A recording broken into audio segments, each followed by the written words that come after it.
My mistake, we'll call the meeting to order. Start with the pledge. Pledge of Allegiance, Mr. Kibler.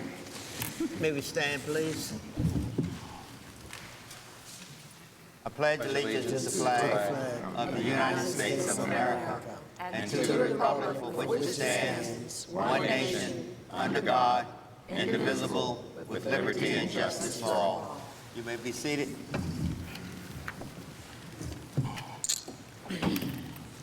Certificate of the closed meeting. Resolution of certification of the closed meeting of April 20th, 2017 pursuant to Section 2.2-3712 of the Code of Virginia 1950 as amended. So moved. Board Member Bouchard? Yes. Board Member Brooks-Buck? Yes. Board Member Byram? Yes. Board Member Mitnick? Yes. Board Member Skeeter? Yes. Vice Chairman Copeland? Aye. Chairman Dobransky? Yes. Motion carried.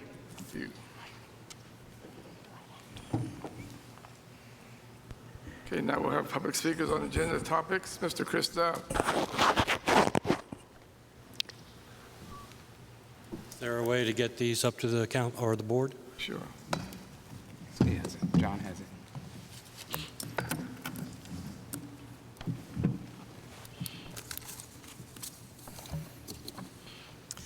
While I'm waiting, I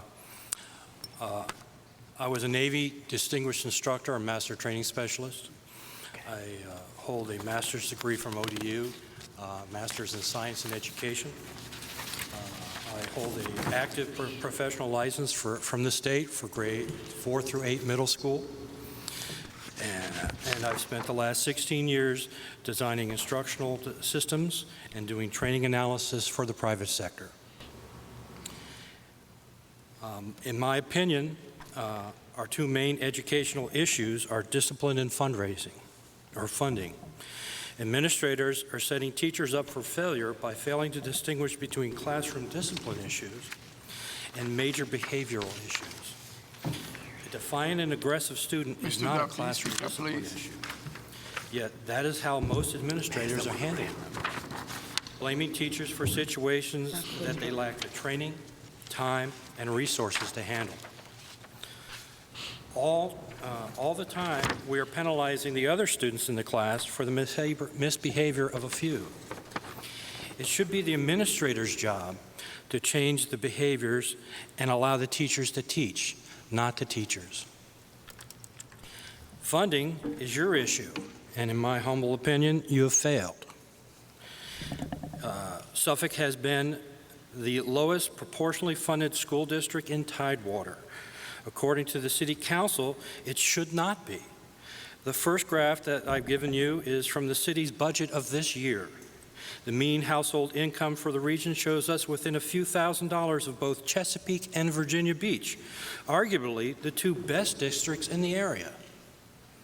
Council claims that contributions of 50% or more on the budget for education in the past and is currently doing so in their Understanding Your Budget video on the city's website. You know this is false, and you've allowed them to deliberately deceive the public. The second graph is a busy graph, I'll admit, but I've tried to simplify it so that the key attributes are clearly visible. On the left-hand side in the colors for each year, you'll see Suffolk's total per student expenditures. On the right-hand side, you'll see a gray or a yellow column for the average of all cities for their expenditures for the last 7 years. And then there's a light yellow column behind Suffolk's, which is the average for all the other cities combined, so that you can compare the average per year for all the other cities with Suffolk's expenditures. I've taken the liberty to just go ahead and show from 9,000 to 11,500 because that highlights the differences. Differences are actually still very great. If you look at the 2016 calendar year, you'll see Suffolk's expenditure is closely approximating that of the average for the cities of that year. But it's about $600 difference between the expenditures for students. But by 14,000 students, that comes to about $8 million difference between the expenditures Suffolk did do and what Suffolk should have done, in my opinion. If you take the fact that we had a tax increase a couple years ago to make sure that we could properly fund the school system, and you look at the difference between this year's revenues from taxes and what they are now and what they would have been at the lower tax rate, you'll see approximately $8 million difference. Why didn't we put in this year's budget an additional $8 million that was supposed to be going to the education based on the tax increase? You'll see that also in 2015, there's a huge difference between the average expenditures per student that the city actually paid and the overall expenditures for the average for the cities. That amounted to about $19 million. $19 million that this school system should have had to go ahead and pay the teachers, pay the bus drivers, pay the staff, pay the administrators, actually improve or put additions to the schools that haven't had additions and are now no longer just going to be additions, but going to tear down the schools such as Kilby Shores and Elephants Fork and place new schools because they've been on the moving to the right column for the last 10 years. So funding is a major issue. Suffolk City Council has neglected to fund the schools, and you, unfortunately, have allowed them to do so without any comment. The other item I'd like to discuss is with the capabilities for the school systems. I watched couple days ago, I watched where the city said that they were going to do additions of 11 students per Kilby Shores. And they said the school system had told them that those 11 students, or they had capacity to support those 11 students, and the students coming from 130 additional homes. Now, I looked at the numbers from the comprehensive plan, and I compared them to this year's student numbers, and Kilby Shores comprehensive plan numbers are 508 students maximum capacity. They currently have 528. 11 more students plus the students from 130 extra students seems to be that we're overcrowding our schools. Yet the city council or the planning commission says those numbers are coming from the school. I think if that's true, we need to reevaluate and stop shooting ourselves in the foot. Thank you. Mr. Dove. Where's he getting those numbers from? Doesn't matter. We don't talk back to her. Okay, anybody else? Ms. Baumann, Ms. Ms. Baumann and Ms.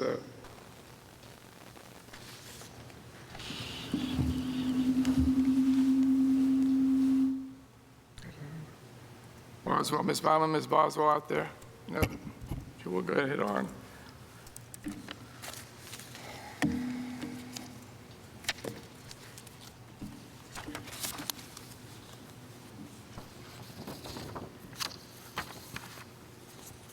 Reports by the superintendent. Thank you, and good evening, everyone. During our last meeting, you talked about the need, and we talked about our desire to meet with teachers to receive some teacher input. Not only have we met with teachers, but we have met with our bus drivers, and we have other meetings scheduled for our support staff as well. Because we have met with 6 different teacher groups, we do have some data, some input, and some strategies that will take place to move forward as far as some of the input and discussions that we've had. I personally have met with several teachers, and we're going to call now our Assistant Superintendent, Dr. LaToya Harrison, to share with you some of the information that we've gathered. Dr. Harrison.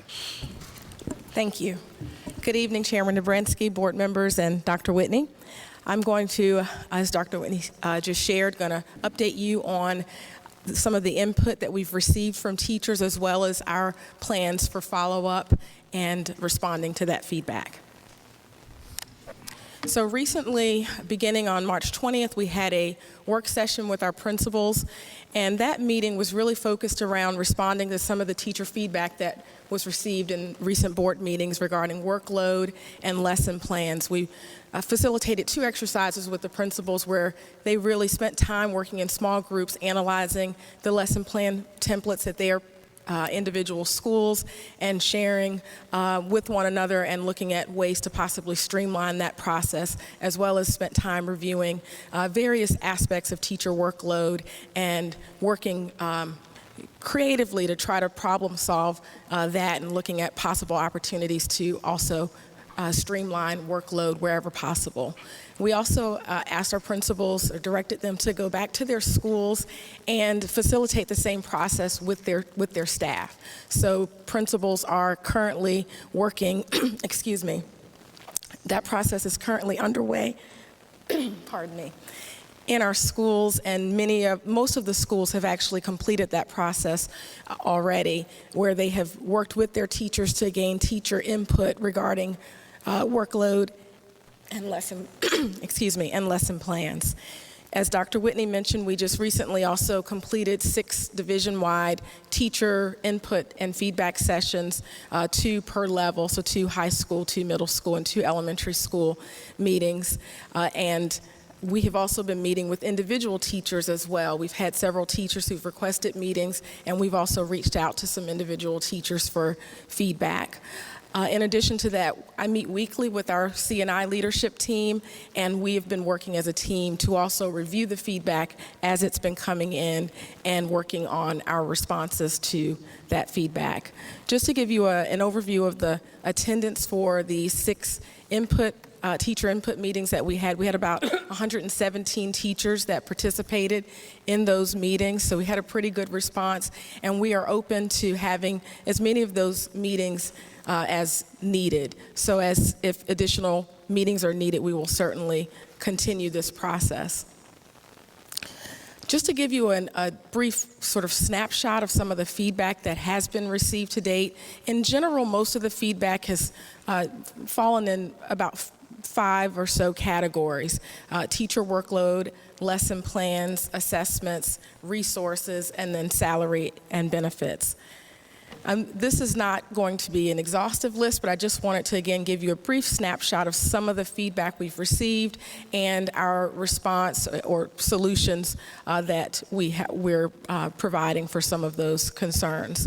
So, for example, the concern related to lesson plans.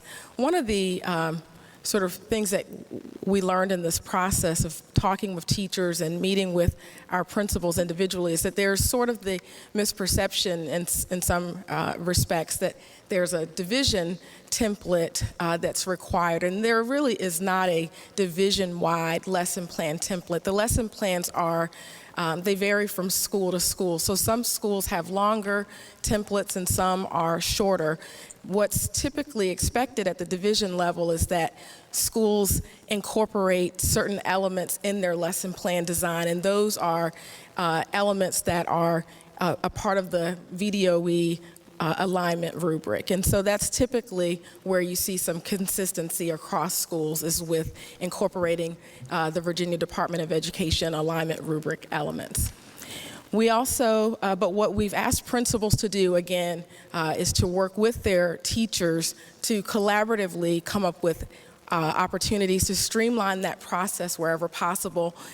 For example, one of the challenges with the lesson plan that teachers had mentioned was that they were having to fill in things that were, thank you, I appreciate that they were having to fill in things that were already provided in other places. And so to minimize any duplication of effort moving forward, teachers do not have to copy and paste objectives or standards from our curriculum framework. Anything that's already provided in the curriculum framework can simply be referenced rather than duplicating that effort by copying it or retyping that information.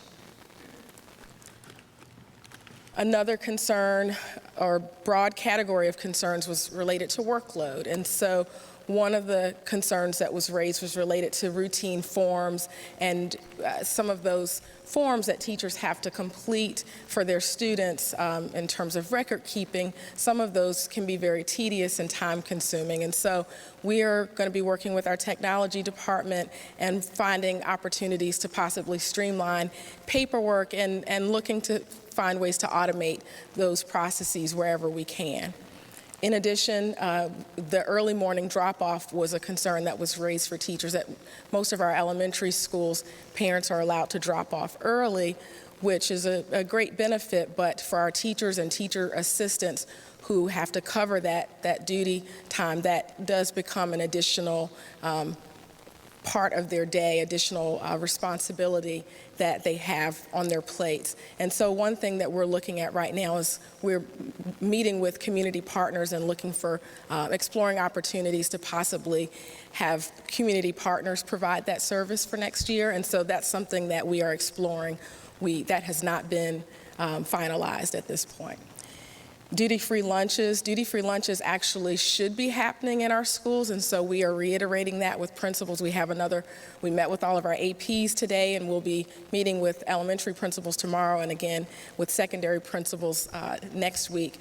But we are making sure that principals are ensuring that teachers have their duty-free lunch. So where that's not happening, that's being addressed.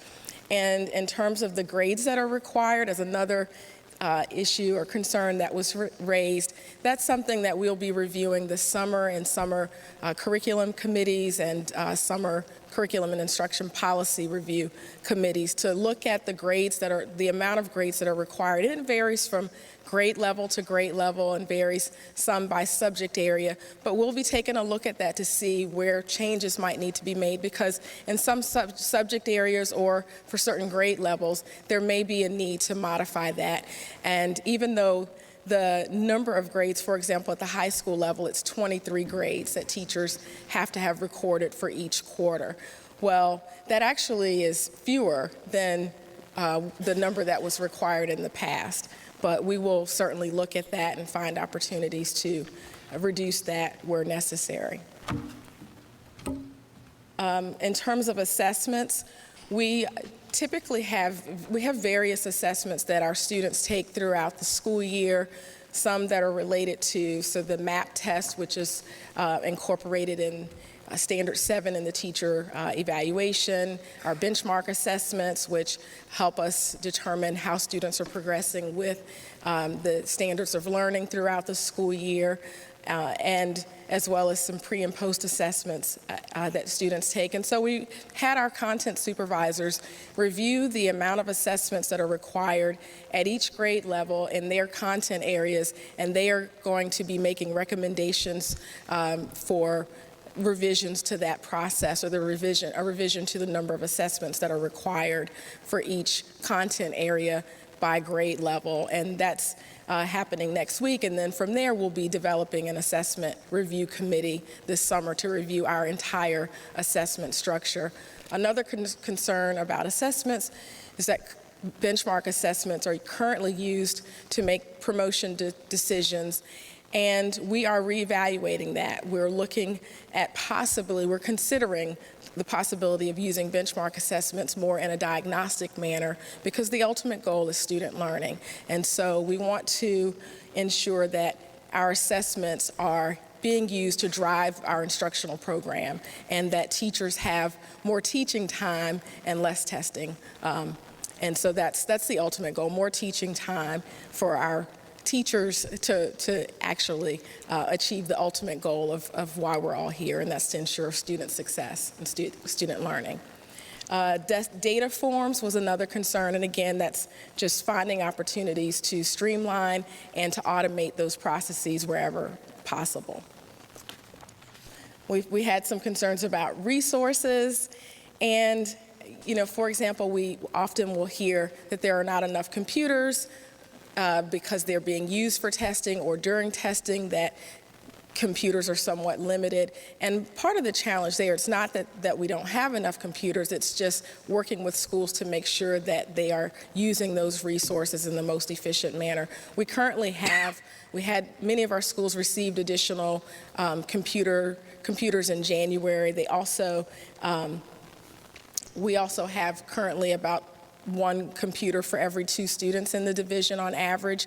So we have actually increased our number of devices significantly in recent years, but again, it's working with schools to ensure that they have the support needed to use those resources in the most efficient manner. And another concern was related to just having resources to purchase instructional supplies. Our schools receive allocations every year, and there's a lot of discretion that principals have regarding their allocations. And so one of the things that I'll be doing is working with my curriculum team to make recommendations to principals regarding those allocations to ensure that they understand how much money they should be allocating for certain things. Because in some cases, they might not have the best sense of, in terms of, in particular content areas, they may not be as familiar with what's needed in that particular content area. And so I'll take for example, science consumable materials. They might need some guidance from our science supervisor in terms of knowing exactly how much they need to allocate for consumable materials in science each year. And so those are some areas where we can provide support to principals to provide recommendations so that they have a sense of how much money they should be allocating for certain things in their budgets. And then where there's a need beyond that, that's something that we can address on a case-by-case basis. But we believe they have the resources. It's just thinking through how to best allocate some of those resources. In terms of next steps, we will be responding to teachers in an FAQ on our website, and we will also be emailing teachers to inform them of that, to include the link in the email so that they know exactly where to go on the website to find future updates.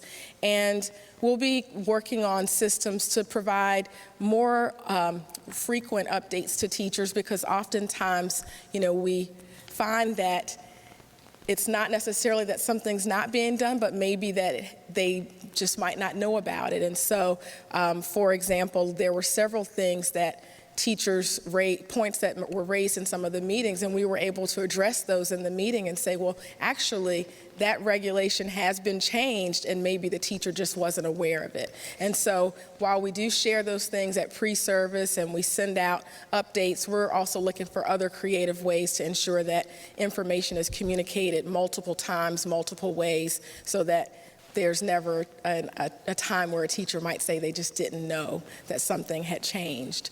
So, and then in terms of long-range planning, while we will be responding to everything, the response will, in many cases, may be that the concern that's raised will require long-range planning. We don't want to be hasty in our response and make changes too quickly. We want to make sure that we're being thoughtful. And so I think it's important that we communicate our process, that we let teachers know, yes, we hear your concerns about assessments, and this is our process for responding to that concern and our timeline for responding to that.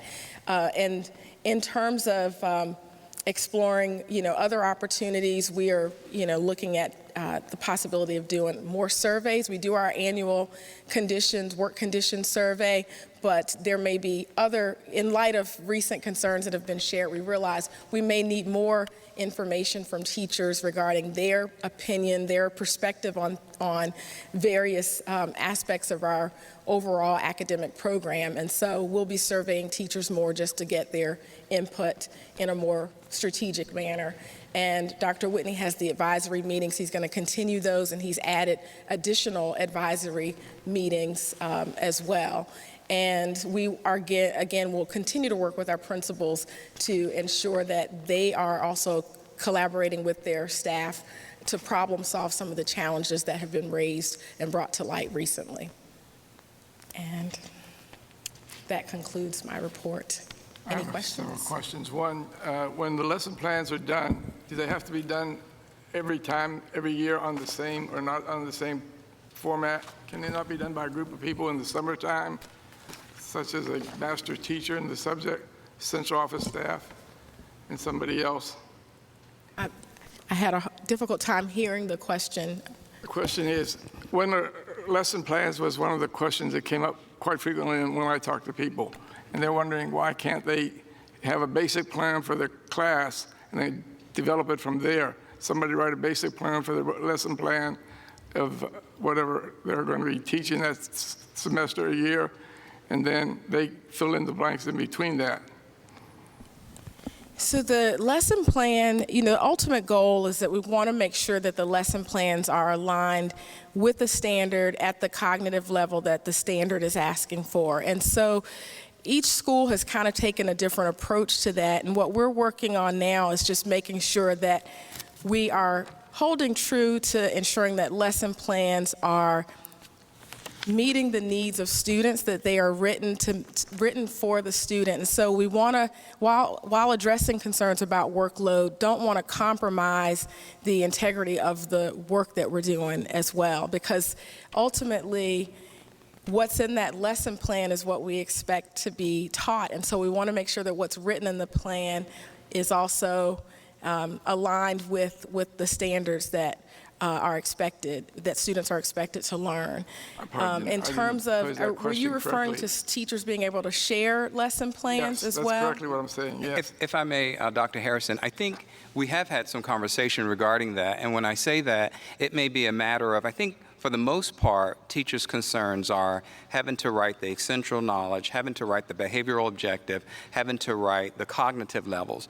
We may be able to pre-populate that throughout the lesson plan, and then the teacher would have to make that lesson plan, the strategies, the steps, the guided practice unique to her particular group. At no point could we ever make a lesson plan and just pass it to teacher, and I don't think any teacher would want that. But if we're able to pre-populate those items that we know should be in the lesson plan, I think that would eliminate some of the time that teachers are having to take with right now they're copying and pasting. And we've seen some programs already, most recently just yesterday as a matter of fact, but it doesn't necessarily have to be a purchase program. It might be something we can create ourselves with our technology infrastructure.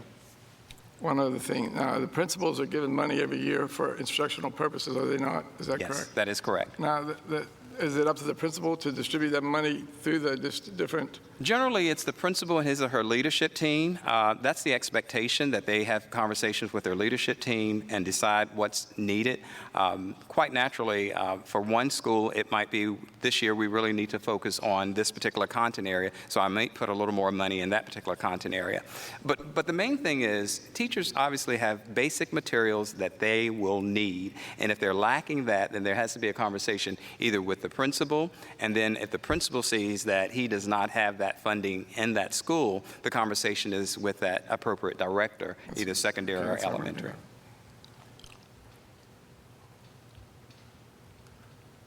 Anybody else have any questions?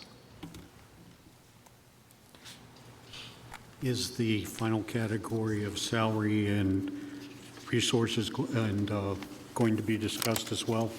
Actually, we have a budget Q&A that will probably be published either tomorrow or Monday. And I say that because we're still proofing it. And that comes from general questions that we've received either during these teacher meetings or just some from the community as well. Specifically, speaking of insurance, talking about budget, specific budget line items. Now, I can't suggest that every question regarding budget will be included, but it's those common questions that we received repeatedly. There were more than probably 20 questions that will have the question listed and the actual answer, and that'll be located on our internal portal as well. I have another question about computers. Now, one of the concerns that came out of my questioning parents and teachers was that there were not enough computers working in the buildings to carry on the business of whoever needed computers. Are computers being repaired? Oh, absolutely. In fact, I'll say this, sometimes before we say it's not working, we have to check it out. In other words, during one of my teacher meetings, it was shared that the LCD projector in about 4 classrooms was not working, and we can't use our LCD projector. Well, I immediately go to the technology department and say, what's going on? Why don't we have these working?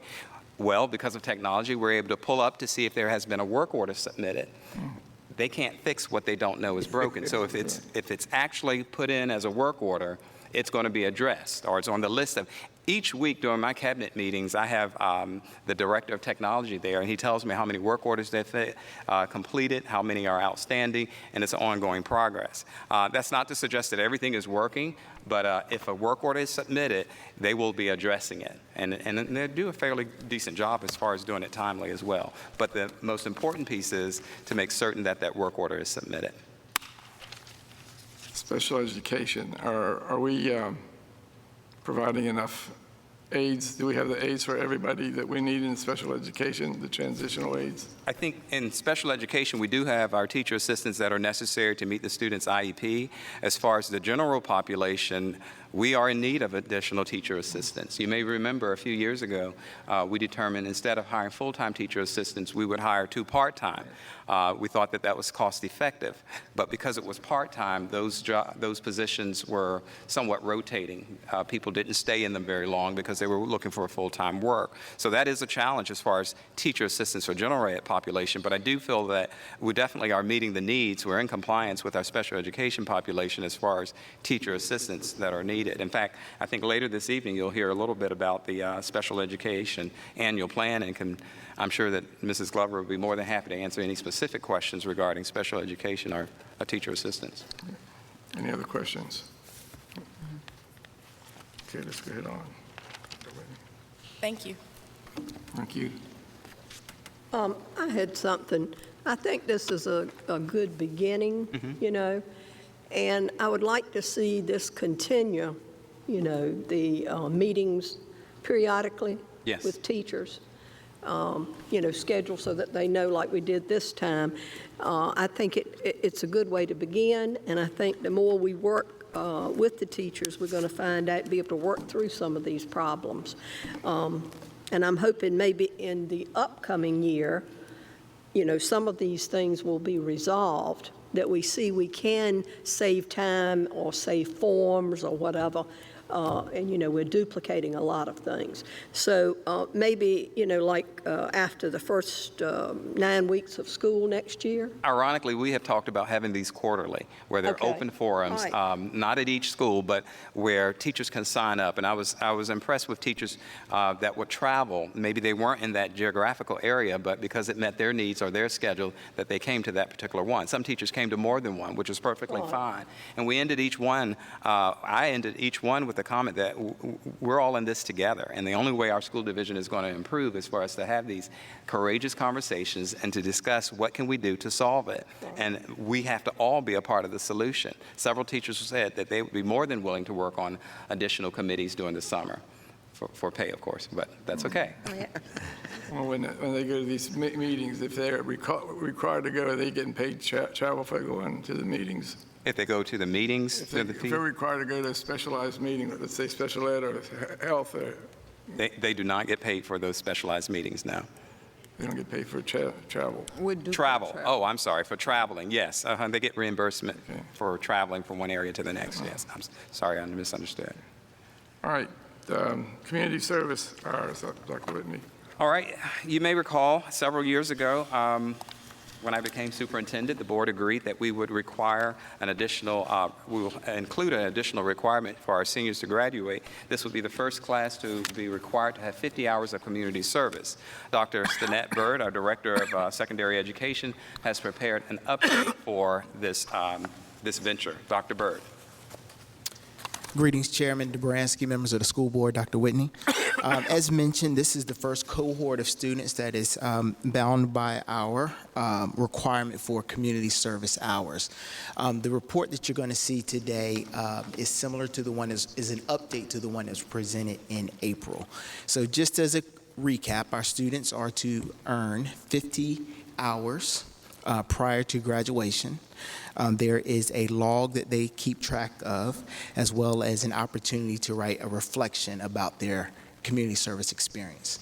There are numerous ways that they can interact with their counselor. There are Google Classroom and Google Forms that are available electronically for students to communicate back and forth.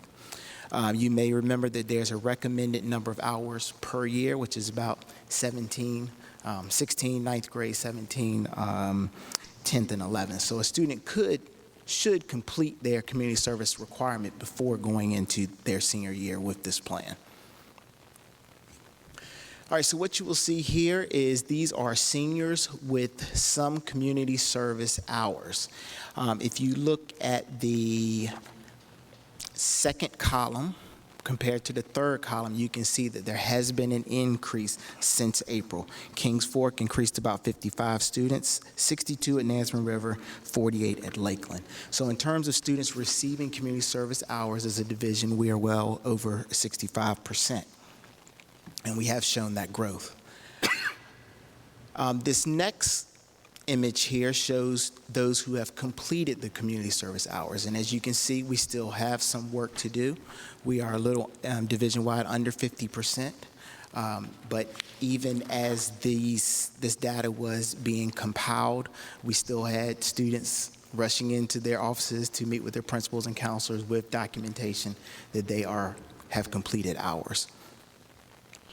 But in addition to those students who are continuing to work towards community service hours, we want to make sure that there are opportunities still available for them. So some of the things that we have in place is to offer 3 Saturday sessions where students can come to their high school and do community service projects right there at the school. We've incorporated conversations about community service hours with our one-on-one meetings that we have with graduation coaches and counselors during their career planning process. We also, on the division website, we've posted the requirement, we've sent emails to parents, and we'll continue to do so through Peace Jar. We also have sent home a form letter and have another one that is being developed to go home as well, just reminding parents of the community service hour requirement, as well as identifying the actual number that they have earned and how many that they need to reach the 50 hours. Next, we have modified the student transcript to include community service hours, and that should be rolled out with our next update of our e-school program. So when that update takes place, the new transcript that a student can print out each year will show their community service hour requirement there and hours there. And lastly, as for the next school year and future school years, we are looking at ways to assign community service hours to specific courses, like a 9th grade student within their particular course, a teacher or another responsible adult may ensure that they have reached that 17 for that particular year. Same thing as they move into 10th and 11th grade. Once again, ideally with our plan, our hope was that they would have completed their hours before their senior year. This concludes this presentation. Are there any questions? Questions by board members? I have one. Now, are we required to do this by the state? No. We're not required to do this by the state, but we took it on because we thought it was going to be a requirement, did we not? No, actually, we took it on because we thought at the time it was the right thing to do. However, the state is having discussion about adding this, not necessarily 50 hours, community service hours, to as a requirement, but it's not included right now. When you hear the discussion about a profile of a Virginia graduate, that's included as one of the components, community service hours. Good. And I think when we thought about doing this, we had seen where students had to do essays and to send to universities where they were applying to go. And it would ask, how were you involved in your community? And it was going to help that part of, help them meet that requirement, or help them be able to write about what they were doing in the community as such. I don't know if we really got it together the way we should have. I mean, we were trying. We did what we thought would work. But I hear Dr. Bird say, you know, the kids are going to come, they can come for community service hours at the school. What will they be doing? What are some of the activities? They come on Saturday. What are some of the activities they would be involved in? Okay, so some of the activities, and it's not just these Saturdays, principals have been doing this throughout the year, cleaning up school grounds, their project for painting, different painting projects within the building, locker rooms, painting, parking lot, different things like that that they can do within to help their school community. Okay. I would agree, Mrs. Skeeter. I think that there's some things that we could have done differently. I think one of the bullets that Dr. Burt presented is connecting it to an actual class where there's some ownership with not only the staff but with the student to see it's an expectation. I think also not waiting until the very last year to see not that we all waited, but making certain that that last year is just in case I didn't get all of the hours, promoting it more. We had not originally informed parents the way we informed parents about verified credits. But you can see in the proposal, as next steps, we would include that as part of that as well, to say, this is where your student is, this is where he or she needs to be before graduating. So I would agree that there's some things we need to do differently. The question is, are we prepared to have 50% of our graduates graduate in June? I would take that on a one-on-one basis and look at it very carefully and be prepared to offer waivers if we need to. There are some things just in the way of suggestions with regard to what you can do. There may be opportunities to take students in groups to work in places like the food bank, homeless shelters. There are several other things that can be available. Some students in other cities, I go to church in another city. Some of our students work in the daycare in our church and do some other things, not a daycare during the week, but the daycare during services, various services they do as a service to their church and to their community. We have a community service day coming up on Saturday.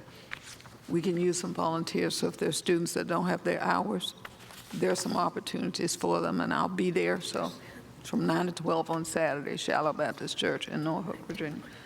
Anyway, it's a community service day, so there are those kinds of opportunities. I think giving people a list of things so that they understand what the community service looks like might be helpful with regard to what children can do.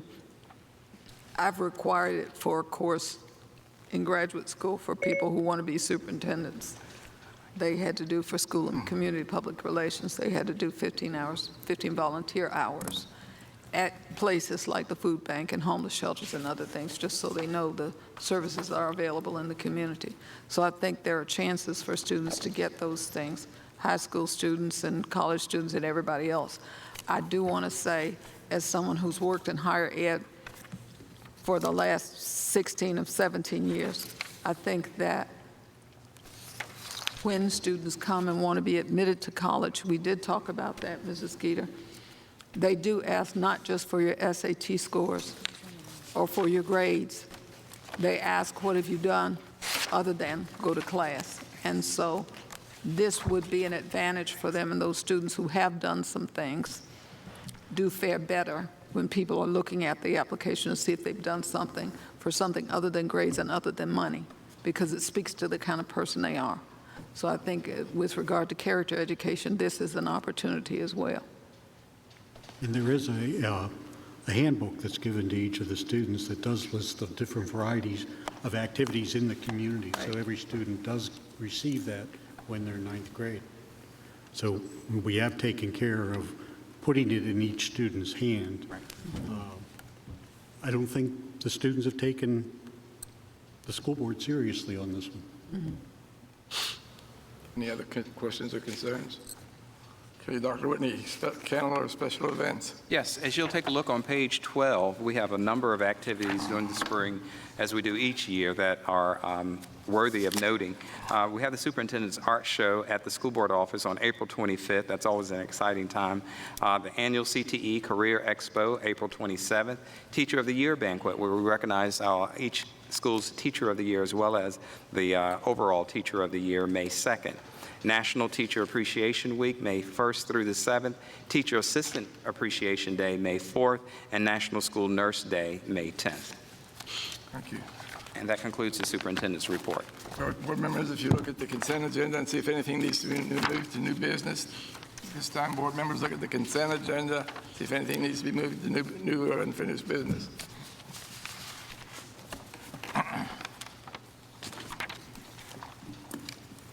not, can I get a motion to accept it? I move that we approve the consent agenda. Second. We have a second. Second.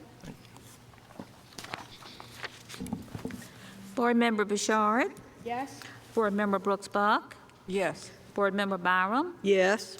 Board Member Mitnick. Yes. Board Member Skeeter. Yes. Vice Chairman Copeland. Aye. Chairman DeBransky. Yes. Motion carried. Unfinished business. School Board's approval financial plan.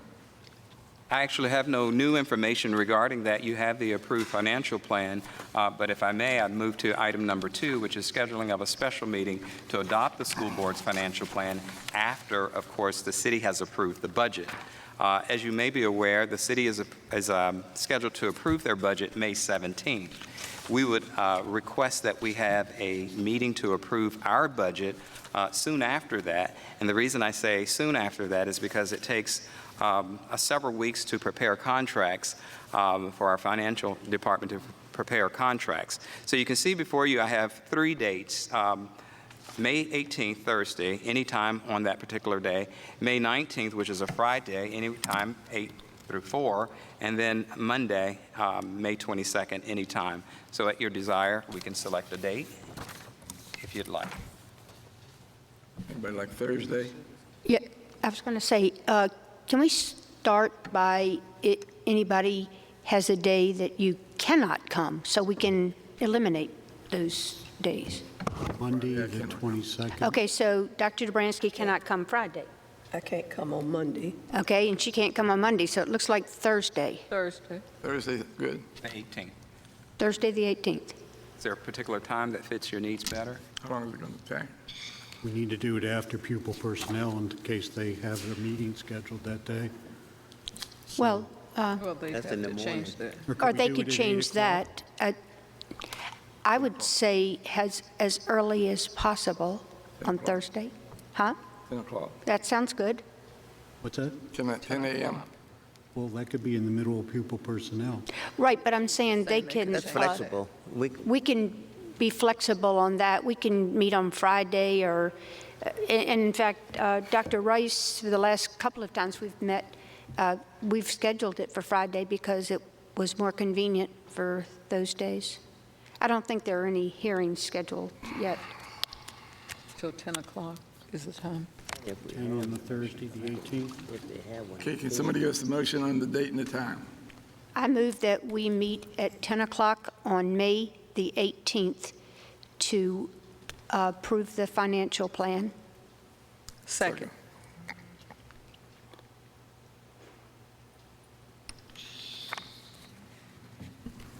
The location will be determined closer to the meeting date.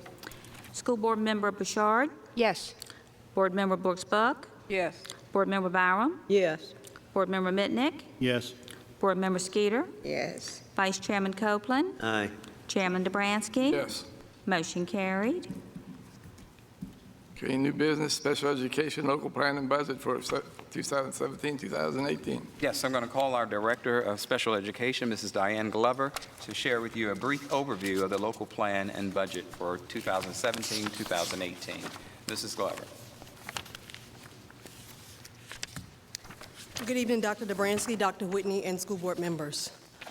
I am before you, as Dr. Whitney stated, to share the proposed 2017-2018 Special Education Annual Plan, Part B flow-through application.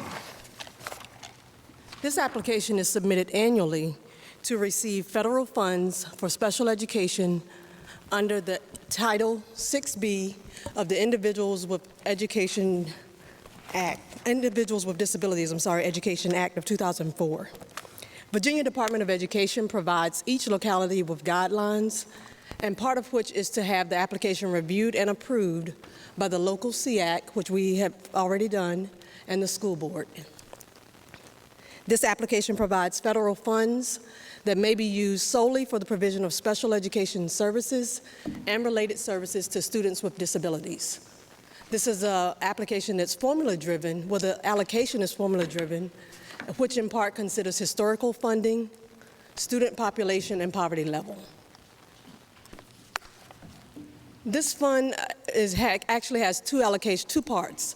One part is the Section 611, which pertains to school-age students with disabilities, and the other part is the Section 619, which is for age 3 through 5 students with disabilities. Now, although we have received preliminary allocations from the U.S. Department of Education for the Office of Special Education, we use a conservative approach when completing this application, and we rely on allocations that we received the previous year. So we've received, I guess, a preliminary amount. We will get a semifinal award amount by late October, and then by late January to early February, we get the final award amount. So I said there are two parts. The first part, the Section 611 fund, as I stated, pertains to school-age students with disabilities.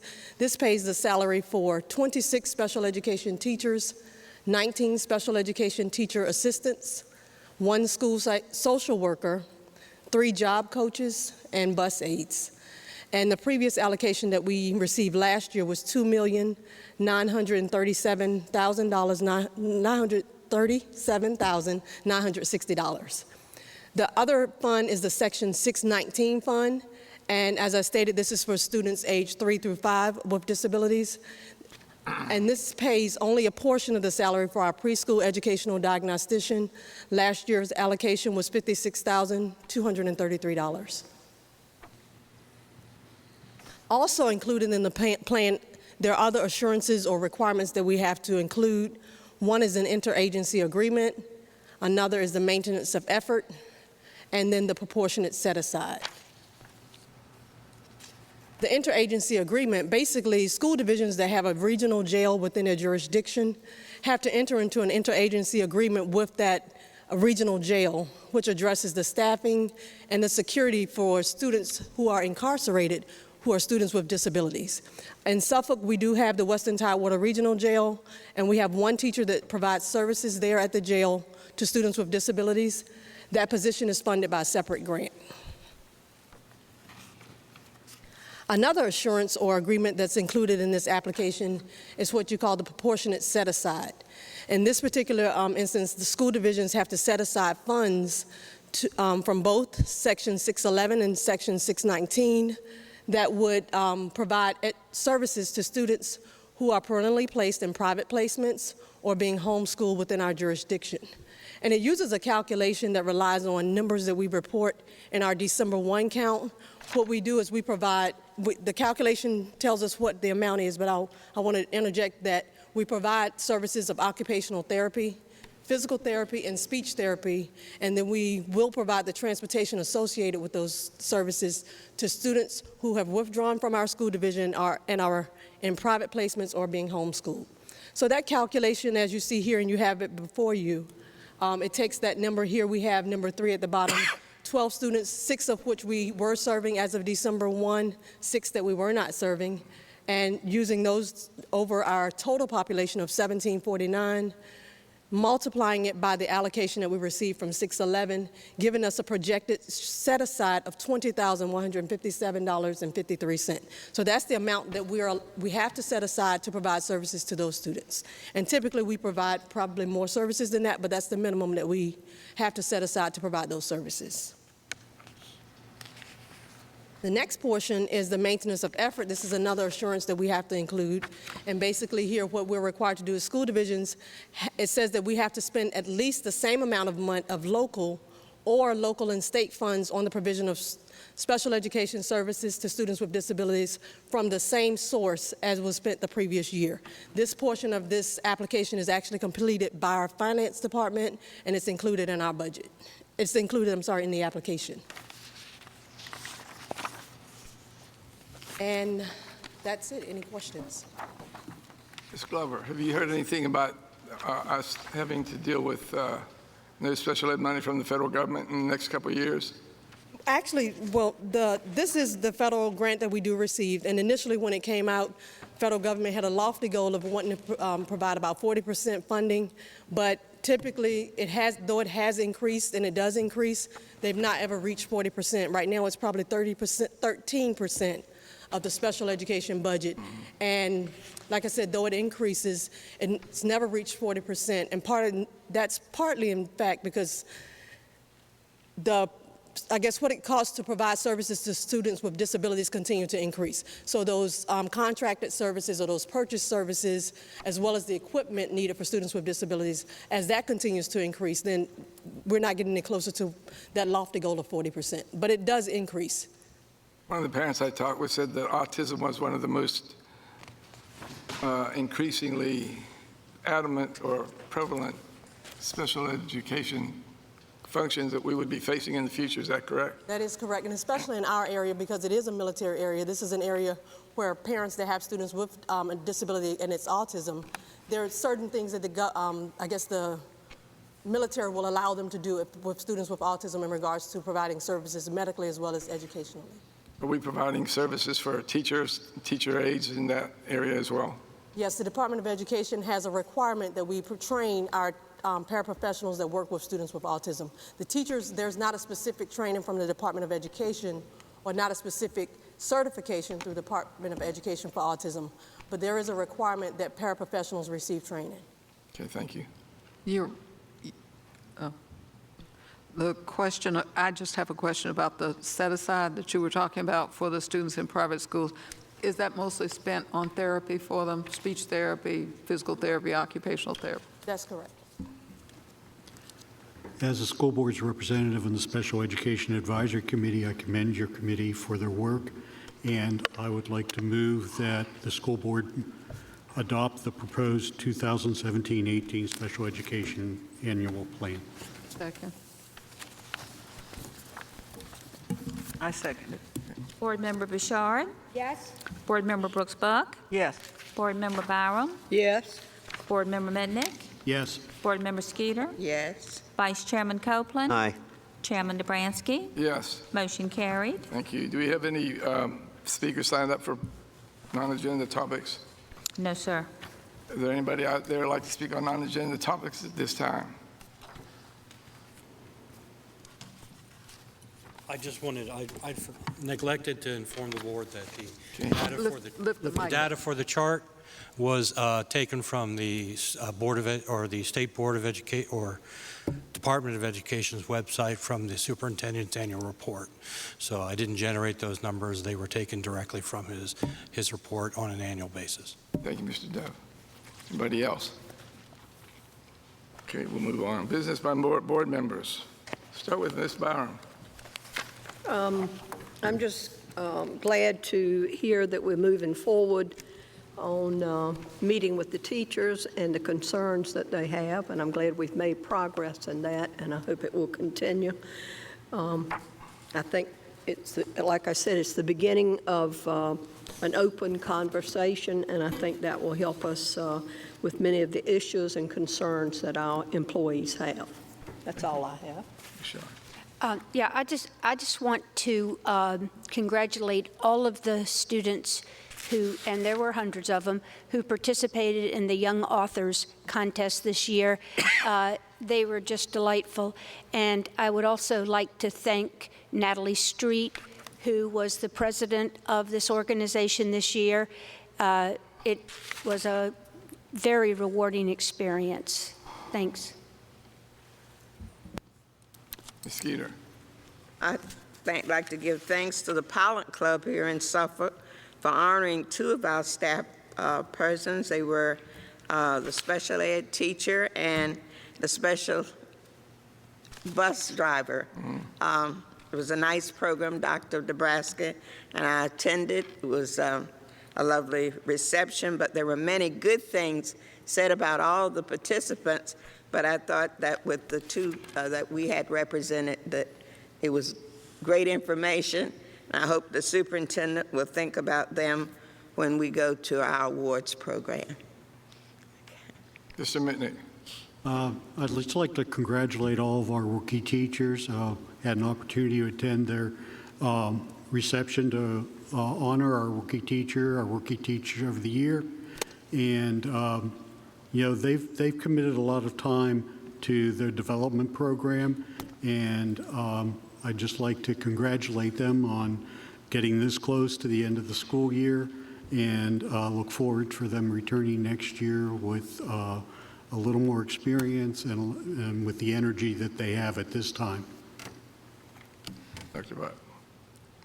I'd like to say thank you to those of you who have worked through our recent issues and come to work and done the job that you do. I believe, and I continue to believe, that we're a team, that everyone on the team, from teachers to bus drivers to custodians to the superintendent, all are valued employees, and they all work for us as a school board. So I just want to thank those people who have been working. Now, on the other hand, there's something else I want to say. If there are any questions regarding the pay study that generated the article that was a joke in one of the local newspapers that was the impetus for much confusion, I just went and clicked on the budget icon on the school website, on the school system website, and I printed it off. Any questions regarding salary, who got what, why they got what, or whatever, are right in this document, and all you have to do is click on the budget icon on there. I understand that in the 5 years that I have been a board member, we have been fully funded one time in this local area, which is a disappointment for me.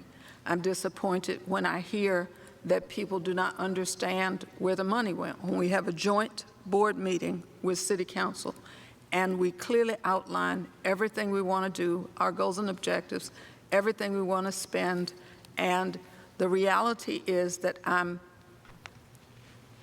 glad or hopeful that people understand where our funding comes from. There was one thing that I explained to some people in my community, that this is a budget, that what we're talking about, we project what we're going to spend. When we do not spend the money, it goes back to the council. As I understand it, the history has been that when it went back to the council, they used it to meet capital needs that we have. I have no idea of what's done now, but I will ask that question. And again, I want to thank those people who came to work, who did their jobs. I'm sorry for those people who were led by a very negative and inappropriate and incorrect article in the paper to behave in a manner that's different from what we hope. We want our students to come to school. We want our employees to work to their best ability and to do the job they do. And we believe we're a team where everyone's valued on the team. And I think it's necessary to say that sometimes because people forget the jobs that other people have to do. So anyway, I want to thank those people who did come to work and do what they did. And I believe that we've explained through our meetings and through some of the other things that we've done publicly to let people know what's really going on in the school system. Again, if you have budget questions, they're right here. I'd be happy to meet. I haven't had any individual questions from any councilman with regard to understanding what we do or how we do it or why we do it, but we've explained that in public. And I haven't seen it written up anywhere, but we've explained it in public. So anyway, thank you for what you've done. Thank you, Sarah. I'd like to thank the employees that took the time to come out this evening. I know this is your personal time, but it means a lot that you came out to hear what our business is all about. And thank you very much. Thank you, Mr. Chair. I had one major concern. I heard in the council, I think the last meeting, that they raised taxes 4 cents, and which I'm very much aware of that because we were part of the 4 cents. But I'd like to ask a question. The 4 cents, to my recollection, 2 cents went to the city and 2 cents went to the education. I was hearing that the education system received the entire 4 cents, and I wasn't aware of that. I'm confused about that because I was under the impression that 2 cents went to the city and 2 cents went for education. And it was mentioned that we received the 4 cents. So I'd like for that to be looked at, Mr. Superintendent, if you may. The next thing, I don't think we need the blame game with council and school board. I think we need to be working together. We cannot accomplish, in my opinion, too much if we pass the blame to one to the other. I think we're in this game together. And unity-wise, unified we stand, divided we fall. And I don't think we need to be divided and pointing the finger at the school board. I'm blessed. I'm one person, have been blessed to have served on both boards, council as well as school board. And we need to work together. I don't think, as my 12 years, approaching 12 years next year on the school board, we try to be transparent, and we are transparent. We make a few mistakes. We're not perfect, but we do accept the fact that our money basically comes from taxpayers, and we're not just out here spending money at random for the sake of spending, because I think most of us on this board are taxpayers as well. Many of us pay quite a bit of taxes to this city, and I certainly wouldn't want my tax dollar to be used unwisely. And so I think that if we stop the blame game and pointing fingers at each other and try to come together to benefit this city, because when any one of us run for office, when we have run for office, whether it was council or school board, we put education as the top priority. We're all for education. And so since we're all for education, the dollars have to come up forefront as well. And we need monies in order to fund the school system. And I just feel like that we need to be more unified and not pointing the fingers at our various meetings toward each other. The teachers are up in uproar, the bus drivers have been in uproar, and everybody said, well, we give the money to the school board. Yeah, you might give it to, well, how much are you giving to the school board?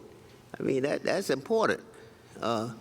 We only have X number of dollars, and we've been cutting programs ever since 2008, to my knowledge, 2007, something like that, when we all faced terrible recession in this country.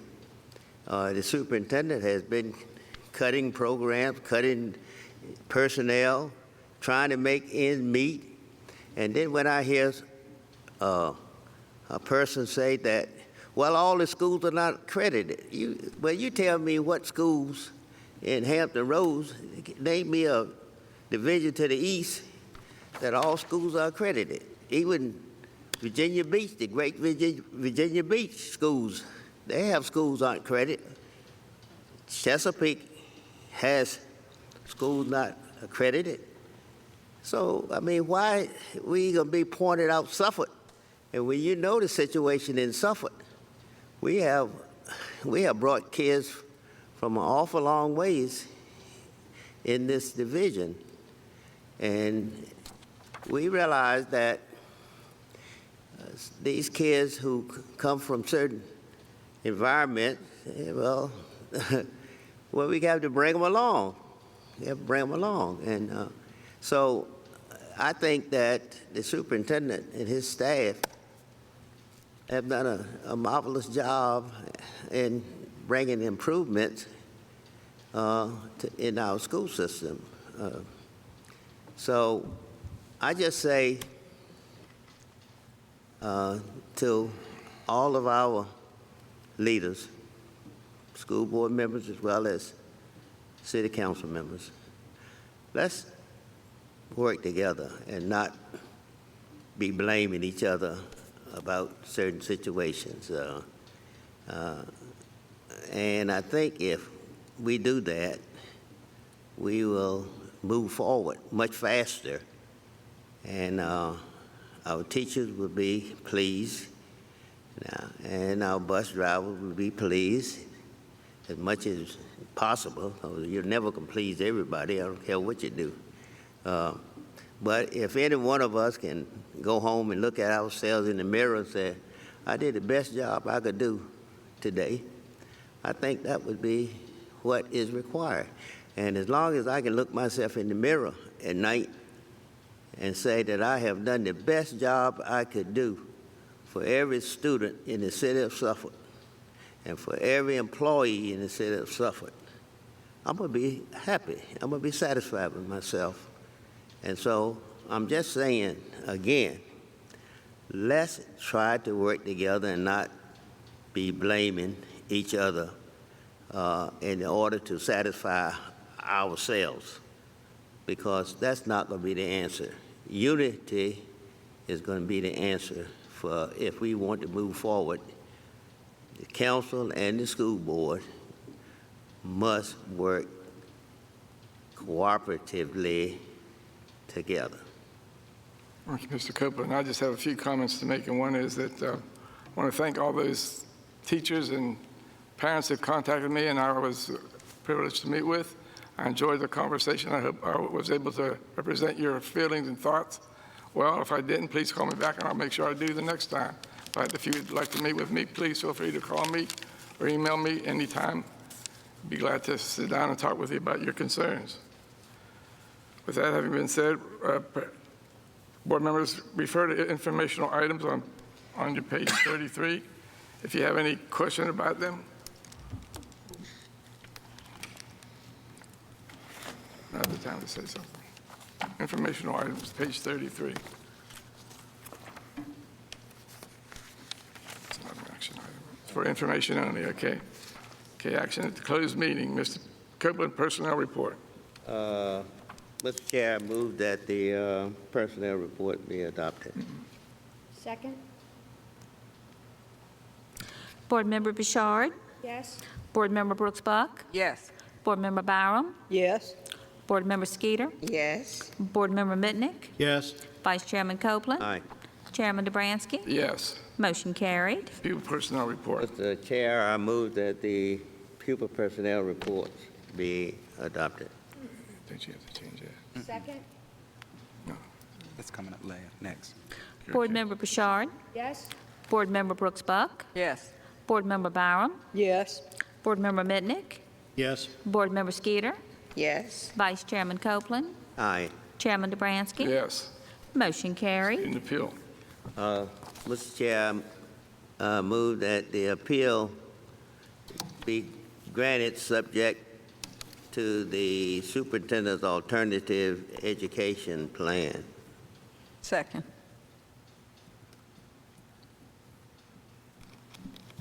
Board Member Bouchard? Yes. Board Member Brooks Buck? Yes. Board Member Byram? Yes. Board Member Mitnick? Yes. Board Member Skeeter? Yes. Vice Chairman Copeland? Aye. Chairman Dobransky? Yes. Motion carried. With that having been said, we're going to conclude today's meeting. Thank you all for coming. Have a great day. Be safe going home.